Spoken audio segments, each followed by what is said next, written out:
मुरादाबाद जनपद के कटघर थाना क्षेत्र में 27 सितंबर को व्यापारी हाजी जफर से 1 करोड़ रुपए की रंगदारी मांगने और रंगदारी न देने पर उनके घर पर फायरिंग करने वाले दोनों शातिर बदमाश आखिरकार पुलिस मुठभेड़ में ढेर हो गए।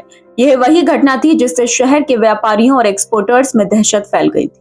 मुरादाबाद वरिष्ठ पुलिस अधीक्षक सतपाल अंतिल के अनुसार रंगदारी कांड में शामिल बदमाशों की पहचान आसिफ और दीनू निवासी जनपद मेरठ के रूप में हुई थी। दोनों अपराधियों की तलाश मेरठ एसटीएफ यूनिट और मुरादाबाद पुलिस संयुक्त रूप से कर रही थी। अदालत से इनके विरुद्ध एनबीडब्ल्यू वारंट जारी हुआ था, जिसके बाद आसिफ पर 1 लाख और दीनू पर 50,000 का इनाम घोषित था। जानकारी के मुताबिक आसिफ के खिलाफ करीब 65 आपराधिक मुकदमे जबकि दीनू के खिलाफ 2 दर्जन से अधिक मुकदमे दर्ज हैं। दोनों इंटर स्टेट अपराधी थे और लूट, हत्या, रंगदारी सहित गंभीर वारदातों में शामिल रहे हैं। आज सुबह इंटेलिजेंस इनपुट मिला कि ये दोनों एक और वारदात की साजिश रच रहे हैं। इस पर मेरठ एसटीएफ और मुरादाबाद पुलिस की संयुक्त टीम ने भोजपुर थाना क्षेत्र में घेराबंदी की। खुद को घिरा देख बदमाशों ने पुलिस पर फायरिंग शुरू कर दी। जवाबी कार्रवाई में पुलिस ने भी गोली चलाई, जिससे एसएसपी सतपाल अंतिल और एडिशनल एसपी एसटीएफ की बुलेट प्रूफ जैकेट पर गोली लगी, लेकिन वे सुरक्षित रहे। पुलिस की जवाबी फायरिंग में दोनों बदमाश गंभीर रूप से घायल हो गए। उन्हें तत्काल जिला अस्पताल पहुंचाया गया, जहां डॉक्टरों ने दोनों को मृत घोषित कर दिया। इस मुठभेड़ के बाद पुलिस और एसटीएफ टीम ने राहत की सांस ली। थाना कटघर में 27/9 को एक मुकदमा लिखा गया था, जिसमें कि एक व्यवसायी हाजी जफर, उन्होंने आरोप लगाया था कि कुछ बदमाशों ने उनको धमकी दी है और 1 करोड़ रुपए की रंगदारी मांगी है। जब उन्होंने पैसे नहीं दिए तो बदमाशों के द्वारा उनके घर पर आकर फायरिंग की गई, जिसका वीडियो फुटेज भी उपलब्ध था। इस क्रम में एसटीएफ की मेरठ यूनिट और जनपदीय पुलिस ये लगातार अपराधियों की गिरफ्तारी हेतु लगातार प्रयासरत थे। इसमें माननीय न्यायालय से भी एनबीडब्ल्यू लिया गया था और एक अपराधी पर 1 लाख रुपए और दूसरे अपराधी पर 50,000 रुपए का इनाम था। इन अपराधियों की पहचान मेरठ के आसिफ उर्फ टिड्डा और दिनू के नाम से हुई थी। ये दोनों संबंधित थानों के हिस्ट्री शीटर्स हैं और अंतर्राज्यीय बदमाश रहे हैं। जो आसिफ है, आसिफ पर 65 अभियोग पंजीकृत हैं और इसी प्रकार से 2 दर्जन से अधिक अभियोग दिनू पर पंजीकृत थे। इन अभियोगों में हत्या, लूट, डकैती और अपहरण, रंगदारी, गैंगस्टर जैसे संगीन धाराओं में अभियोग हरियाणा, उत्तराखंड और उत्तर प्रदेश के विभिन्न जनपदों में पंजीकृत थे।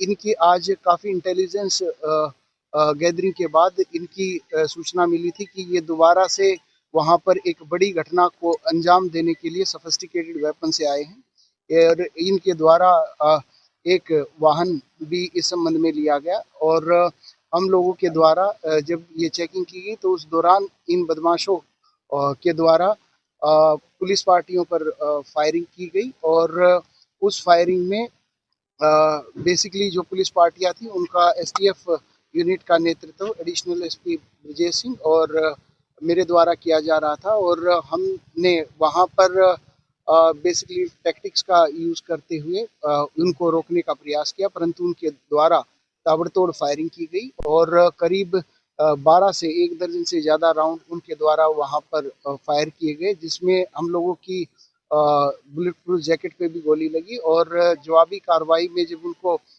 गिरफ्तारी हेतु बोला गया तो उनके द्वारा फिर से फायरिंग की गई और इस क्रम में आत्मरक्षा फायरिंग में दोनों बदमाश घायल हुए। उनको तत्काल जिला अस्पताल लाया गया और जहां पर डॉक्टर्स के द्वारा उनको मृत घोषित कर दिया।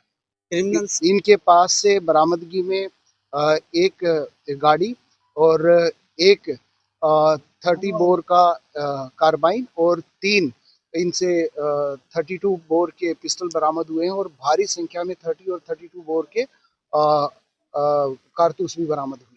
क्रिमिनल्स का क्रिमिनल बैकग्राउंड क्या है सर? देखिए, ये शातिर अपराधी हैं और आसिफ जो है ये ब्रह्मपुरी थाना मेरठ और जो दिनू है वो सरूरपुर थाने का हिस्ट्री शीटर है और करीब 2005 से इनका लगातार आपराधिक इतिहास है।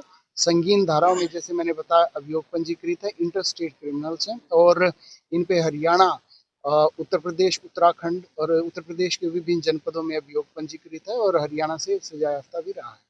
सर इन पे अपहरण जैसे मामले भी कुछ दर्ज हैं क्या इसमें? अपहरण, रंगदारी, हत्या, लूट, डकैती, गैंगस्टर, इस प्रकार के जो संगीन अपराध हैं उन सभी अपराधों में इनकी संलिप्तता रही।